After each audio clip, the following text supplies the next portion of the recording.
Everybody, Ryan Gronfin with The Restaurant Boss here, and I have a very exciting video for you today. It is February 10th of 2023, my brother's birthday. Wish him a happy birthday. Coming to you live from just outside of Austin, Texas at the world headquarters of The Restaurant Boss. And today, I want to talk to you about an airplane crash that happened about 4 years ago and how that relates to your restaurant. Now, many of you know, because I talk about it once in a while, that I fly airplanes for fun. I'm also building an airplane in my garage, which is pretty cool. One of the hardest things I've ever done. I'll put some footage of that up here so you can see it. It's pretty interesting stuff.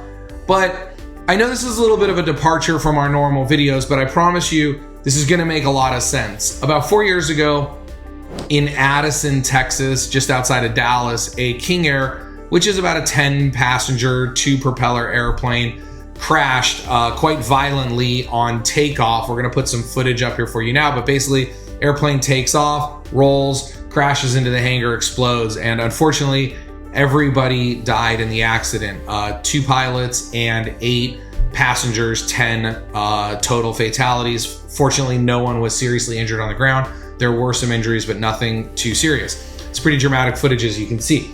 Now, the reason I'm showing you this is it takes a long time, about 2 to 4 years, for the NTSB to do an investigation, because what is on the surface is not always what happens. And that's going to be the lesson of today's video, is whatever challenges you're facing in your restaurant on the surface is probably not as obvious of a solution as you may think.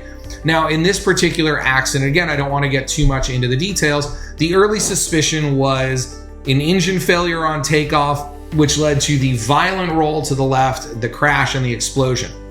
Well, after the investigation, there was a problem with the engine producing power, but it was not an engine failure, and an engine failure should not cause that. The airplane should be able to continue its flight on one engine if everything else was going well, but everything else wasn't going well.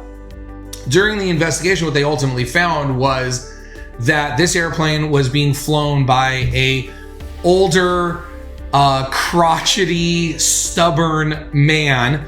And through some interviews with people who'd flown with him and people who knew him, they found out that this guy has been flying this airplane for a long time, doesn't like to listen to other people, doesn't use his checklists, kind of breaks a lot of the rules, does whatever he wants to do. Now, there's supposed to be a co-pilot on a plane of this complexity, and there was a co-pilot, but it had also come out during the investigation that he only hires a co-pilot because he's required to by law. He puts a co-pilot in the passenger seat because he has to, and he instructs that co-pilot. Many people came out and said, this is what he told us, not to do anything, not to fly the airplane, not to say anything, just sit there, build your hours, get your pay, and be quiet. And so early on, we've created this very uncomfortable situation in the cockpit where one pilot is flying a very complex airplane all alone, and the other person who's supposed to be there to help isn't really helping. Does this potentially sound familiar in a restaurant? Maybe it's possible that we have people on our team that are trying to help and we're not listening. Maybe it's possible that we are not letting other people in. We're not hearing other people's opinions. We're blocking it out. But moving that aside for a second here, the point is, the plane crashed because about 6 things went wrong that all started with a bad attitude, that led to not using checklists, that led to missing 3 or 4 things, that led to a small, very, very, very small problem on takeoff that could have been instantly fixed or wouldn't have even been a factor had the checklist been followed. And then, as even another backup plan, had the co-pilot not been instructed to keep their mouth shut, the co-pilot actually recognized what was going on very quickly, but was afraid to do anything about it. And there's even a moment on the recorder where the pilot tells him he's got it under control, not to worry about it. Basically, what ended up happening here is because of an attitude, which leads to the lack of use of checklists, which leads to alienating yourself from others around you who are trying to help, the pilot and 9 innocent other people perished in this crash. Now, The FAA calls this attitude. The FAA has 5 hazardous attitudes. One of them is anti-authority. This is very much an anti-authority attitude. We're going to talk about the other attitudes at other times, but this attitude of anti-authority is what led to the accident. Now, again, I ask you in your restaurant, is there anything that's happening in your restaurant that is possibly not as simple as you think it may be, or is the solution is not as obvious as it may be? For example, one of my favorite things when people talk to me, when clients talk to me about maybe slow service, their automatic assumption is my cooks aren't working fast enough, they just need to work harder, they need to move faster, etc. And then I'll ask questions like, was the station set up properly? Did they leave the line for anything? We'll talk about the way the tickets print. We'll talk about the way they expedite, et cetera, et cetera. And what I often find, especially when I do on-site visits and I'm able to observe this, is I'll often find that a kitchen isn't set up properly in the morning, and then a station isn't set up properly because of that, and then prep isn't done to the levels that it needs to be, and then in the middle of service, let's say a cook runs out of sliced American cheese for hamburgers. Well, now they leave the line to go get the American cheese. Maybe they have to open the package. Maybe it's Swiss cheese. They have to actually slice it. But they finally come back to the line, and now they've missed a couple of tickets. It gets a little disorganized, and now they're trying to catch up. And in an effort to try to catch up, they make some mistakes. And while they're trying to fix those mistakes, they get further behind, and it all spirals out of control. Ultimately, because the cook had to leave the line to go get something. But what caused the cook to have to leave the line to go get something?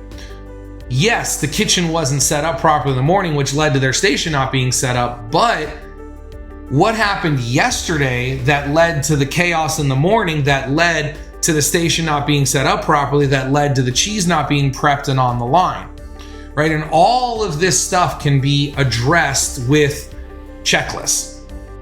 So of course, I always talk about checklists. Today, the moral of the story is 1, checklists, but 2, also,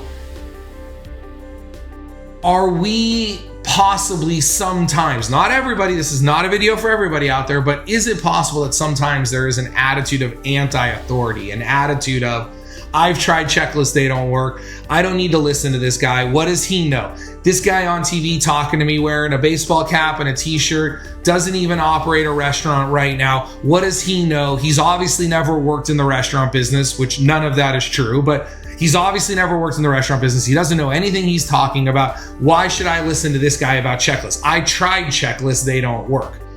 Well, if the FAA is blaming the death of 9 people on the simple fact that 2 or 3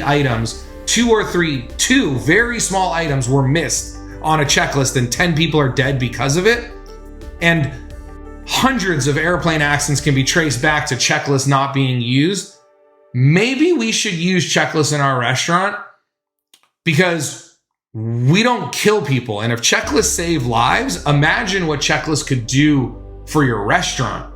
And I say we don't kill people, but restaurants kill people every year. So anyways, I'm rambling on here. The point of today's video was comparing something very serious and very well investigated, a 3-year investigation by people who are trained to investigate what causes a problem, determined that the lack of the use of a checklist caused the death of 10 innocent people, 9 innocent people. I blame the pilot. Maybe we should start using checklists a little bit more in our restaurants. I hope you enjoyed this week's video, and I look forward to bringing you another video just like this. My name is Ryan Gromfin. You're watching The Restaurant Boss, and remember, systems create freedom, freedom creates value, and value creates scale. Have an absolutely amazing day. I love every single one of you crazy restaurant people. Bye-bye. Make It Happen is the book I wish I had when I was operating restaurants. Inside are the lessons that took me 10 years to learn and 10 more years of teaching to perfect. I've condensed the most important lessons into this tiny book for building a big restaurant business. I am on a mission to improve restaurants all over the world. Because of that, I want to send you a free copy. Grab yours today at therestaurantboss.com.